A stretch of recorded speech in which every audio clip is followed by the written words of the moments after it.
So what is the purpose of this lecture in particular? Number one, introduce 4 main atonement theories. And by atonement, we're talking about how human beings are, quote unquote, saved. And what is the role of the cross, the life, the resurrection of Jesus Christ in salvation? And what is the unique contribution, the pros and the cons of each atonement theory? And how can salvation or the atonement be relevant today? So before we proceed further, I want to just ask you a very general question. What is the goal of being a Christian? At this point, pause the video and just think of some answers. Now, of course, there are a variety of reasons why we're Christians. It can be personal salvation. It can be for personal edification. The goal of being a Christian might be to go out into the world and fix the world with social justice. The goal of being a Christian perhaps might be to counsel and to advise others. But simply put, the goal of being a Christian is to be saved, whatever that means. And how does personal background impact how one understands this thing called salvation? So women, men, someone from California or Michigan, Ghana, Guatemala, every single person and their own unique background needs to be saved from something. They have their own personal experiences, which calls for an understanding of Christianity that may help them understand their own lives. And that is what's amazing about Christianity, is just how large it is and how diverse, but also how united it is. And the reason why I ask these questions is because the cross is traditionally understood as the way persons are saved. The cross is the means by which people are saved, and that is a process we call the atonement. So then it's important for us to ask, what does the cross exactly do? How does it do it? And what does the cross save us from?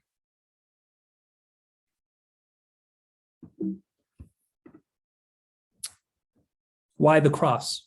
John's Gospel, which covers a period of approximately 3 years, devotes 9 of its 21 chapters, almost half, to Christ's death on the cross, which covers 1 weekend. The Gospels are mainly cross narratives with extended introductions, said the theologian Martin Kaler. Indeed, the cross has almost an outsized role in how we understand Christianity. And so we want to begin with trying to understand what atonement actually means. And I intentionally used red color to highlight the word one in atonement because it comes from Middle English, and that one meant has the sense of reconciling a broken relationship or becoming one.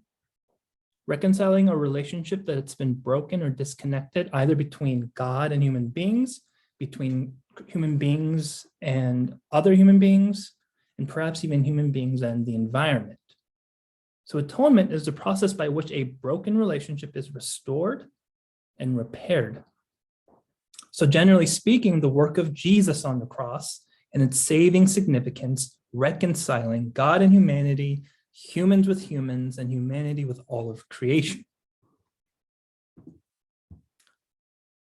And just as the question I asked earlier about how one's personal background, whether they're from Guatemala or Ghana, can affect and influence how they understand what they need salvation from.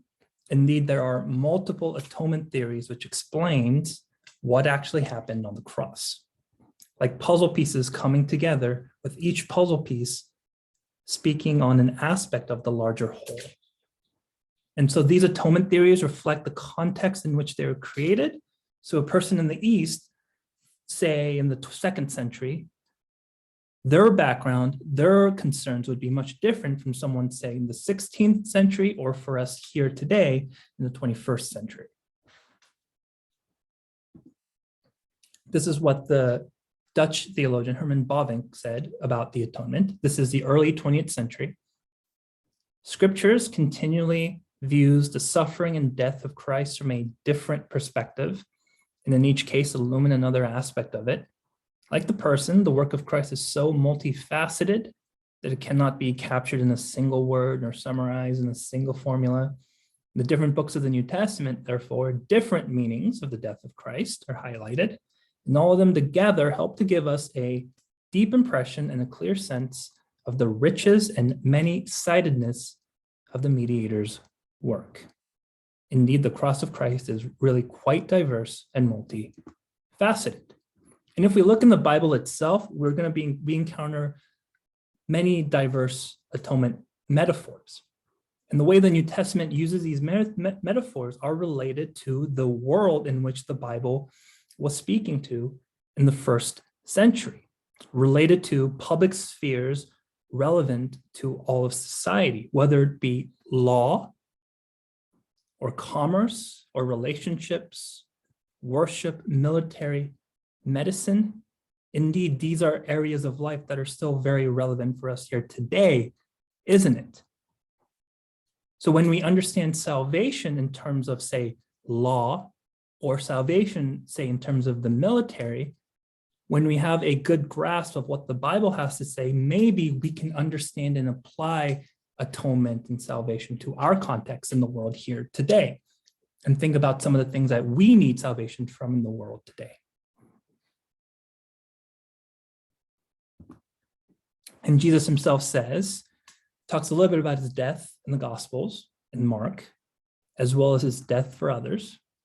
Jesus talks about how his life was a ransom for many, and that he poured out his blood of the covenant for many. But Jesus's words are not so much as prevalent as what Paul has to say. And Paul himself uses a variety of diverse metaphors and images, often in one passage, to describe the implications and the significance of the cross of Jesus Christ. So for example, Romans 8:3, and try to catch what some of the metaphors are being used here. For what the law was powerless to do because it was weakened by the flesh, God did by sending his own son in the likeness of sinful flesh to be sin offering. And so he condemned sin in the flesh. And so when we look at a passage like this and I see words like condemned, I see similarities with the law metaphor. You go to a court and the judge pronounces guilty or not guilty. It's a kind of condemnation when the party is guilty. But when we see something like God sending his own son, we get a sense of maybe relationships. And other New Testament writers, also on the atonement, including Luke and John.